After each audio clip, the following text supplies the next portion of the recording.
G'day guys, Justin here coming at you with another NBA video. This one a little bit delayed. I'll have back-to-back releases with these ones.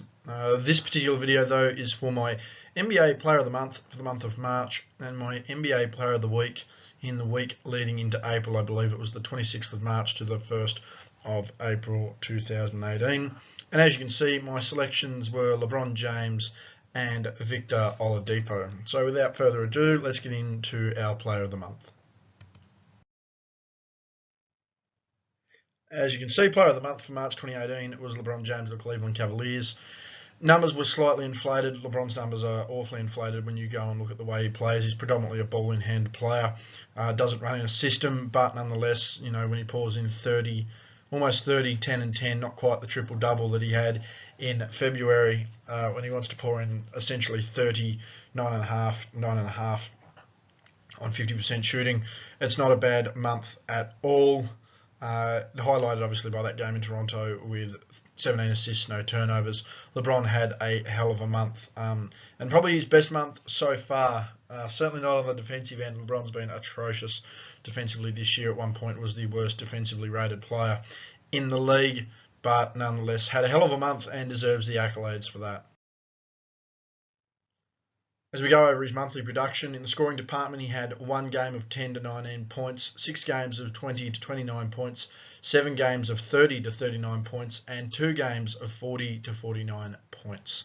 Would have liked to have seen him sacrifice a lot of his his field goal percentage to produce points. Nonetheless, he didn't do it. That's just how he is.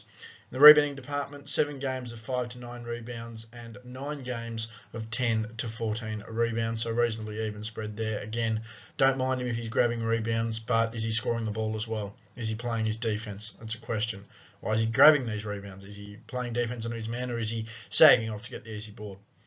In the assist department, games of 0 to 9 assists 9 times, and he had 7 games of 10 to 19 assists, so reasonably well spread there. However, again, you need to look at his assists. Is he making the pass and the guy's making the shot?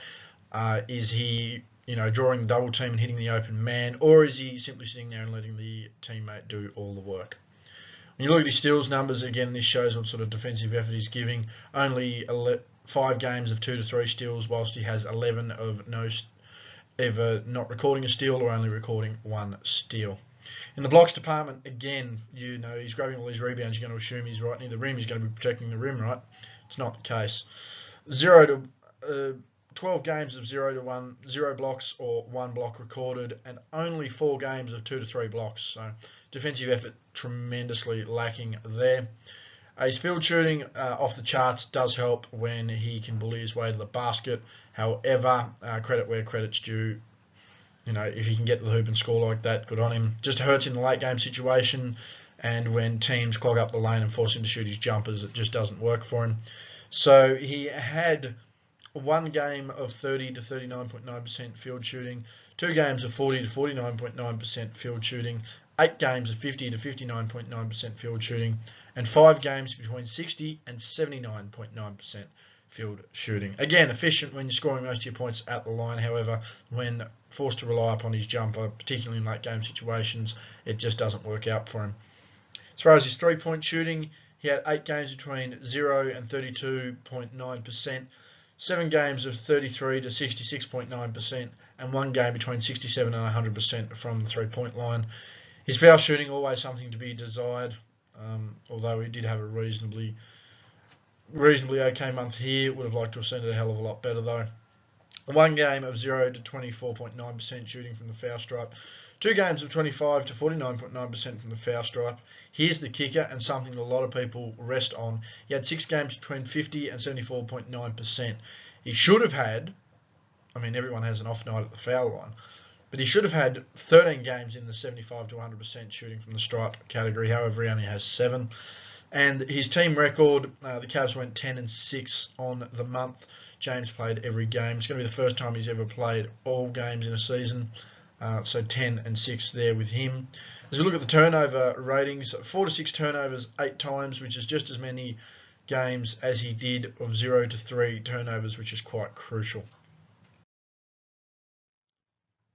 As we check out the key games, So we talked about this earlier, the big game versus Toronto. He had 35 points, 7 rebounds, 17 assists and 1 steal. Didn't record a block. His rebound numbers were slightly down, which was amazing, really. And 17 assists, certainly nothing to scoff at.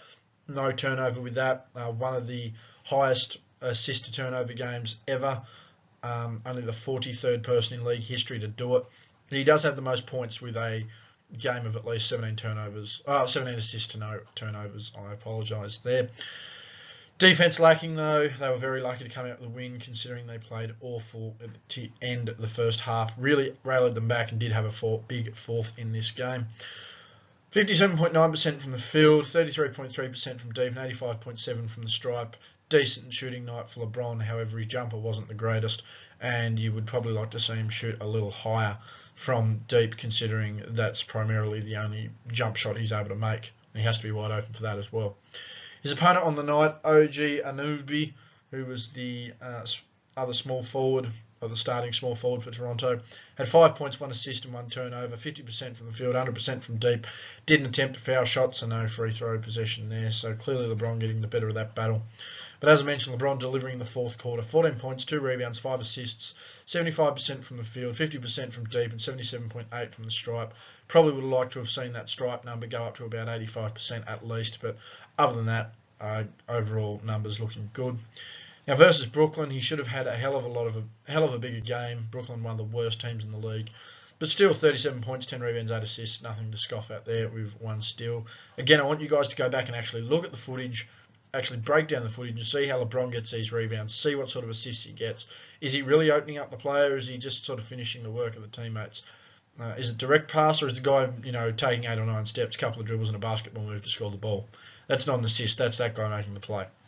1 steal, again, defensive game really lacking, as I mentioned at one point, the worst rated defensive player in the league. And 2 turnovers, certainly nothing to scoff at there. A more efficient night for LeBron on the turnover side of things. 73.7% from the field, can't complain there. 25% from deep, well to be desired. And 80% shooting from the free throw line is a very good night for LeBron James. His opponent, DeMarre Carroll, had 18 points, 5 rebounds, 5 assists on the night with 2 steals. Probably a more rounded game if you want to look at it that way, particularly with the defensive effort. 50, 40, 75% shooting, so, LeBron certainly outdid him in those departments there, besides 3-point shooting. And LeBron in the fourth quarter, 7 points, 1 rebound, 2 assists, and the 1 steal of the game. So as you can see, for 3 quarters, he practically recorded nothing on the defensive end. 100 and 100 in the shooting categories. Didn't attempt a free throw, something that he needs to do. He doesn't get to the foul line the fourth, and when he does, he doesn't do very well. Against Charlotte, who were at one point a playoff contender, no longer a playoff contender, he had 41 points, 10 rebounds, 8 assists, with 1 steal, 4 turnovers. Not good. Certainly need a guy like him who's this super efficient athlete who's putting up these great all-time numbers. He needs to not turn the ball over that much. Good shooting night, probably the best shooting night for the month for him. 53.8% from the field, 50% from deep, and 81.8% from the stripe. Michael Kidd-Gilchrist, his opponent on the night, or other opposing small forward on the night, had 11 points, 2 rebounds, 1 assist with 1 turnover. Managed 71.4% from the floor. Didn't take a 3-point attempt. However, only 50% shooting from the stripe, well to be desired. And LeBron in the fourth quarter, 6 points, 2 rebounds, 1 assist and a steal, 60% shooting from the field. Didn't attempt a 3, didn't attempt a free throw. As we look at LeBron for the month, his numbers read at 30.9 points per game, 9.6 rebounds per game, and 9.5 assists per game. Very close to that triple-double, not quite there, but we've seen with the pace of the game, the possession of the game, and the way they, players grab rebounds and they record assists. Yeah, slightly inflated. Wink, wink, a bit more than slightly. 1.3 steals, 0.8 blocks, unacceptable defensive effort there for a guy who's constantly chasing the rebound and always at the rim. He should be there to block shots, just doesn't happen. 1.3 steals per game for this behemoth who can guard the 1 to 5, certainly something to be desired. Again, not taking away from the fact that these numbers look impressive, it's how impressive are they, and the fact is that they're not. 3.7 turnovers is down on what LeBron would normally have, but still reasonably high. 55.1 from the field. Again, pretty good when you shoot really close to the rim. His jump shot to be desired. 36.4 from 3. Again, he's a 38%, 39% shooter generally at this point in his career from deep. However, it must be noted that he only makes them when he's wide open. He's not able to really do well with a defender on him, and that's when he chooses to pass the ball off. 70.7 from the free throw line, unacceptable. Should be shooting 80% minimum from the stripe as a superstar in this league, no matter what. Going back over my players of the month for the year, in October and November, I had James Harden. He became more consistent, but not as outstanding for the rest of the season. December, Jimmy Butler. Butler really pulled the Wolves back into contention in the month of December, and it's unfortunate that he's been out. Only sort of just returning as we speak. In January, Steph Curry was by far the best player in the league. February, Anthony Davis led the Hornets on an unreal tear. He's currently the best all-around player in the game. And in March, LeBron James, again, his best month for the season. I need to show some respect to a guy who's, top 5, top 8 all-time to a lot of people. Moving on to my NBA Player of the Week, this one again for March 26th to April the 1st, 2018. And I went with Victor Oladipo of the Indiana Pacers. Looking at his game-by-game performances versus Golden State, 24 points, 6 rebounds, 6 assists, 3 steals and 1 turnover. Great all-around game there for the new leader of the Pacers and almost a cult figure in Indiana at the moment. Tremendous shooting night, certainly can't floor it. 75 from the field, 66.7 from deep, 80% from the stripe. Probably the only gripe I have is that I'd like to see him shoot about 85% from the charity stripe, but other than that, tremendously good night against Golden State. Versus Sacramento, 24 points, 5 rebounds, 2 assists, 3 steals and a block, so another good defensive effort there. However, probably want to see the passing up a little more, particularly in a game where you can really get your teammates involved, build up their numbers, build up their psyche and the way they're feeling about the game, and generally just get everyone involved. Shooting, again, another good night, 64.3 from the field, however, 28.6% from deep. Certainly to be desired, should be shooting 35-36% there. That's what a lot of players around the league are averaging now. And 100% shooting from the free throw line, can't fault a perfect night there. Versus the Clippers, had a great night, 30 points, so leading in scoring, 4 rebounds, plays with some decent bigs, 12 assists, distributing the ball well. Again, though, you need to look at the way assists are now recorded, not to take away from his ability. Certainly like someone like a LeBron and Westbrook, not taking away from their ability, but you've got to look at how the numbers are judged. 5 steals, 1 block, certainly can't fault the defensive effort there on 2 turnovers. Efficient night and great all-around shooting night. 64.7 from the field, 50% from deep, 83.3 from the charity stripe, and led Indiana to an undefeated record. If you look at his numbers for the week, he had 26 points per game, 5 rebounds per game, and 6.7 assists per game. That's pretty much the standard for all-time shooting guards when you want to look at a career average. So that for 10 years, just the 26, 5 and essentially 7 is what you want to be looking at. Ideally, all-time shooting guards will have a 10-year period where they average no less than 25, 5 and 5. He may have the potential to do that. He's got a lot of work to do. It's only year 1 of a 10-year plan. But, there are signs. 3.7 steals, tremendous stealing effort. The all-time season record was 3.7, I believe, by Alvin Robinson. So that's ridiculous in itself to do that for a week, let alone for a season. 0.7 blocks. Again, he's a shooting guard, not expected to block the ball. But, if he's able to defend and get up there on the help defense, that gives more of a case and credibility to his all-around game. And only 1.7 turnovers amongst all of that. Good offense, good defense, good all-around play. By far the player of the week. 67.4 from the field, 43.8 from deep, 93.3 from the stripe. Probably his best week in the league so far. Certainly his most rounded week in the league. And if you're going to lead your team to a 3-0 record with those sort of numbers, then you can see that the team is in good helping hands. His notable opposition on the week was Nick Young versus Golden State, who had 12 points, 3 rebounds, 1 assist, 36.4 from the field, 40% from deep, and 100% shooting. As you can see, Oladipo won that one. And again, he's been playing good defense, so you can see why he's restricted Swaggy P there. Not to mention he is playing in Golden State. Sacramento, he faced Bogdan Bogdanovic, who had 21 points, 3 rebounds, 4 assists, and 1 steal. Certainly a jewel there in Sacramento. 3 turnovers, however, so forcing the issue there for Oladipo. 53.3, 44.4, good shooting from the field. However, 50% from the stripe needs some work. And versus the Clippers and taking up against Tyrone Wallace, Wallace had 9 points, 4 rebounds, 2 assists, 1 steal and 1 block with 3 turnovers. Very limited there when you consider Lou Williams is leading the team in assists and scoring off the bench. For them, 57.1 from the field and 50% from deep. Didn't miss a free throw, didn't take a free throw. So no percentage there. And yeah, an efficient night when he got the ball. It's just unfortunate he ran into Victor Oladipo. Checking out Oladipo's fourth quarter play versus Golden State, he had 5 points, 2 rebounds, 3 assists and a steal with 1 turnover. 66.7 from the field, 100% from the charity stripe. Good to see. However, if you're going to take him, you've got to make him, and unfortunately didn't convert on a 3-point attempt. Versus Sacramento, he had a big fourth quarter, 13 points, 1 rebound, 1 steal and 1 block, along with 1 turnover. So really pouring the points in there to get the team over the line. Again, Sacramento not that great of a team, so does leave a little to be desired, but still good to see good offensive form there.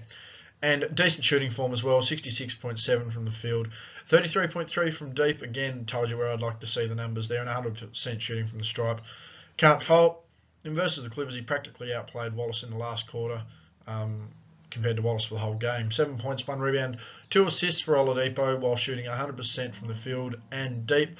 However, 50% shooting from the free throw can be improved on.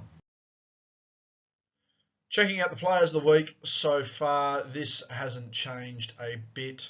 Anthony Davis, James Harden, Russell Westbrook, probably my 3 MVP candidates when we look at it. Westbrook's triple-double in the West, certainly more impressive than what LeBron's doing in the East. He does have more help, that is correct, but you've got to look at the fact that Westbrook's been consistent. He's going to do this for a second time.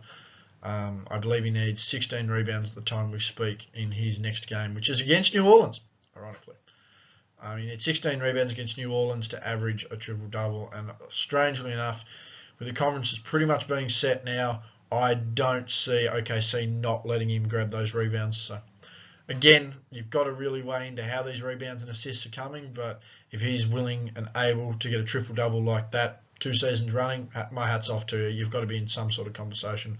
I think James Harden wins it. However, Anthony Davis making a huge push, considering Anthony Davis is the best all-around player in basketball right now. If he's not the MVP this year, he certainly will be in the next 3 years, no doubt about it. James Harden, my MVP, leading the Rockets to their best record ever. Looks like he has the potential, if the Rockets go to the finals and win the championship, has the potential to be the first players in Shaquille O'Neal to win scoring title, league MVP, and finals MVP. Again, it hasn't happened yet, and with James Harden's knack of not, turning up in the playoffs, there's a chance it doesn't either. Other players of the week have included Jimmy Butler, Chris Paul, Steph Curry, Andre Drummond, Giannis Antetokounmpo, who's fallen away in the second half of the season along with the Bucks. Otherwise, he'd probably be in Westbrook's spot. Kevin Durant, Kyrie Irving, whose injuries have cost him, Jimmy Butler, another whose injuries have cost him. LeBron James certainly had to dismantle that team and just hasn't been playing good on both sides of the ball. And uber-inflated numbers. Again, can't hit a jump shot to save his life. Damian Lillard, another player who's certainly moved into MVP candidacy. Victor Oladipo, as mentioned in the video, and Kristaps Porzingis, who's missed pretty much half the season with injury, was looking good early for New York. And that's been me, guys. Thank you very much for watching this video. Hit me up on Twitter, Justin_G_Brian, for all sorts of talk, sports, wrestling, life in general. Hit me up over there. Like the video, leave a comment. Who was your player of the month for March? Who's your player of the week for the week I just mentioned? Anyone I might have missed, or general feels for the rest of the season. Who's your MVP, Defensive Player of the Year, Coach of the Year, Rookie of the Year, Sixth Man of the Year? You know the drill. I'll leave your feedback there. And subscribe to the channel for more upcoming updates on the NBA and my channel in general. Thank you very much for watching the video, guys, and I'll see you guys next time with another NBA related video.